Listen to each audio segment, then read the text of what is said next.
Good morning all of you. हम पढ़ रहे थे मूल निवासियों का विस्थापन, जो हमारे अनुभाग 4 का ही एक 4 में है। और इसमें हम पढ़ रहे थे ऑस्ट्रेलिया में किस प्रकार से यूरोपियन वासी आकर के रहने लगे थे, इसको हम देख चुके थे। और हम ये भी जान चुके थे कि ऑस्ट्रेलिया की जो आबादी थी छितरी भी थी, दूर दूर स्थानों पे समुद्र के किनारे रहती थी। और इस समय ब्रिटिश लोग 1770 में पहली बार पहुँचे थे।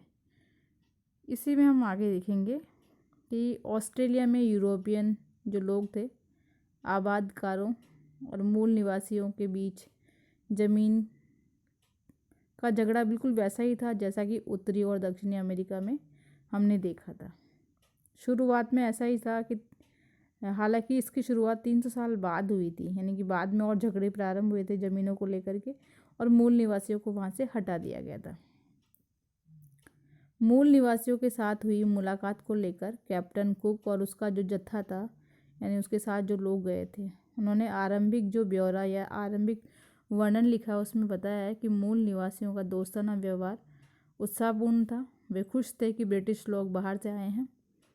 लेकिन जब एक मूल निवासी ने कुक की हत्या कर दी तो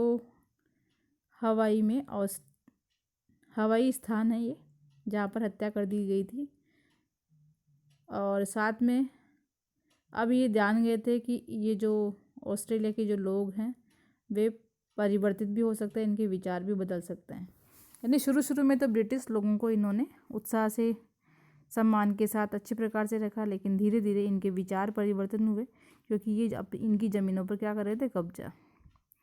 तो इन्होंने ब्रिटिशों के साथ अपना व्यवहार ही बदल दिया, जैसा कि प्राय होता ही है कि शुरू में अच्छा व्यवहार होता है, बाद में व्यवहार में परिवर्तन होता है। एक घटना औपनिवेशिक ताकतों के बाद दूसरों के खिलाफ हो जाती है और धीरे धीरे हिंसक जो व्यवहार है वो व्यक्ति का सामने आने लग जाता है। इसी प्रकार अगर हम देखें तो जो यूरोपियन लोग थे, उनके आगमन से जो मूल बाशिंदे थे ऑस्ट्रेलिया के, उनको धीरे धीरे लगने लगा था कि अब खतरा उत्पन्न हो रहा है।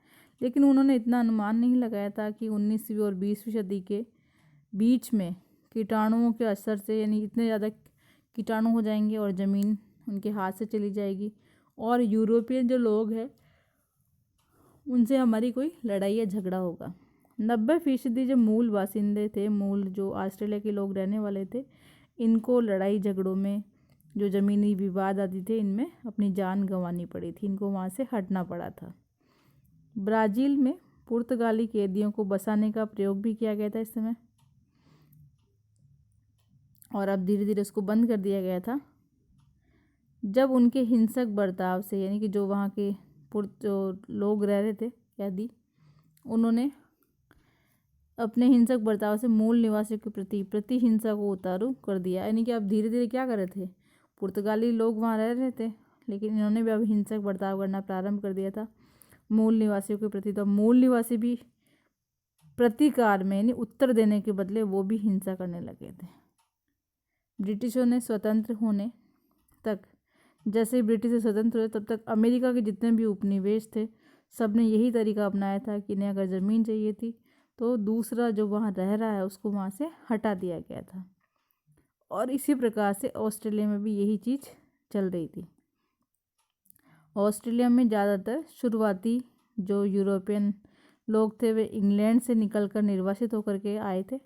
इंग्लैंड से आए हुए जो यूरोपियन वासी थे, यूरोपीय क्षेत्र के जो अलग अलग लोग थे, ये अपना कारावास पूरा होने पर ब्रिटेन वापस नहीं लौटेंगे, वापस ब्रिटेन नहीं जाएंगे। इस शर्त पर इनको ऑस्ट्रेलिया में रहने का स्थान दिया गया था, स्वतंत्र जीवन जीने की इजाज़त दे दी गई थी कि आप वापस ऑस्ट्रेलिया छोड़ करके इंग्लैंड नहीं जाएंगे, ब्रिटेन नहीं जाएंगे, क्योंकि वहाँ से आप छोड़ कर आ चुके हैं, और अगर आपको यहाँ स्वतंत्र जीवन जीना है तो आपको यहीं रहना पड़ेगा। इस प्रकार से भिन्न भिन्न इलाकों में भिन्न भिन्न लोग रहने लगे थे, और धीरे धीरे इन्होंने अपने जीवन यापन करने के लिए खेती की जो ज़मीनें थी वो मूल निवासियों से छीन ली थी। इनको कोई झिझक या शर्म महसूस नहीं हो रही थी, और धीरे धीरे इन मूल निवासियों को उन्होंने उनके स्थान से हटा दिया था। इस प्रकार ऑस्ट्रेलिया में भी जो ऑस्ट्रेलिया के जो मुख्य मूल निवासी थे उनका विस्थापन दूसरे स्थानों पर होने लगा था। और ये हम देखते भी हैं कि जो अलग अलग क्षेत्रों के जो लोग हैं बाहर से आते हैं तो वो शुरू में अच्छा व्यवहार करते हैं, लेकिन बाद में वहाँ के जो मूल निवासी थे उनके साथ भी वो प्रतिहिंसा करने पर उतारू हो जाते हैं और उनकी ज़मीनें छीन लेते हैं। तो आज हमने पढ़ा ऑस्ट्रेलिया में किस प्रकार से मूल निवासियों का विस्थापन होता है।